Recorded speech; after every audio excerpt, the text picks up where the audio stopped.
महाराष्ट्रातील ताज्या घडामोडी जाणून घेण्यासाठी STV महाराष्ट्र चॅनलला सबस्क्राइब करा, शेअर करा आणि बेल आयकॉन प्रेस करा।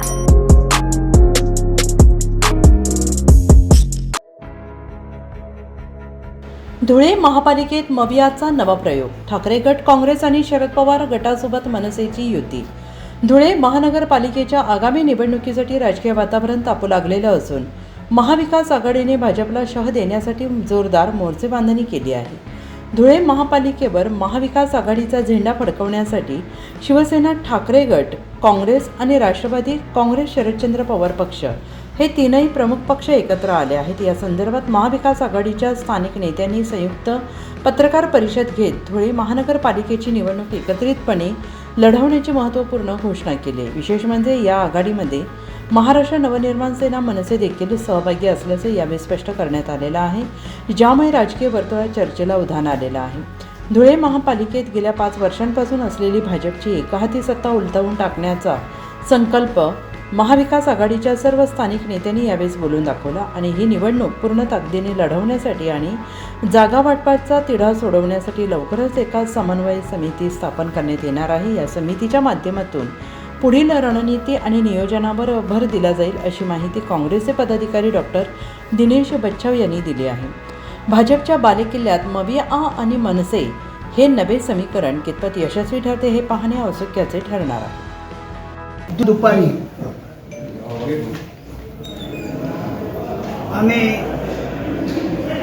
सर्व प्रमुख पक्षाचे प्रतिनिधी एकत्र भेटून महाविकास आघाडीच्या रूपाने महानगरपालिकेला सामोरं जाण्याच्या बाबतीतला आमचा निर्णय झाला।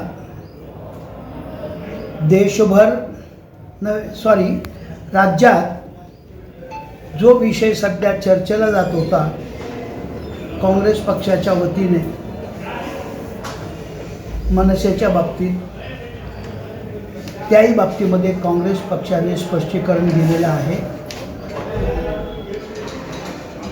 त्यांच्या राज्य नेतृत्वाने स्थानिक पातळीवर निर्णय घेण्याचे अधिकार दिले आणि त्यानुसार महाराष्ट्र नवनिर्माण सेना, मनसेही धुळे महानगरपालिकेत ही आमच्याबरोबर महाविकास आघाडीत असेल। त्यानंतर ही महानगरपालिकेच्या निवडणुकीचं नेतृत्व खासदार सौभाग्यवती शोभाताई बच्छाव व अनिल अण्णा गोटे हे नेतृत्व करतील। महाविकास आघाडीचं प्रमुख पद आम्ही डॉक्टर दिनेश बच्छाव यांच्याकडे दिलेलं आहे। त्यानुसार एक सुकाणू समिती होईल। त्या सुकाणू समितीमध्ये तिन्ही प्रमुख पक्षाचे 3 सदस्य राहतील आणि ते 3 सदस्य एकत्र बसून त्याबद्दलचा निर्णय डॉक्टर बच्छावांच्या नेतृत्वाखाली घेतील आणि महानगरपालिकेला आम्ही भाजपाला आणि भाजपाचे जे सहयोगी सत्ताधारी पक्ष आहेत त्यांना सत्तेतून बाजूला करण्याचा प्रयत्न निश्चित करणार आहोत।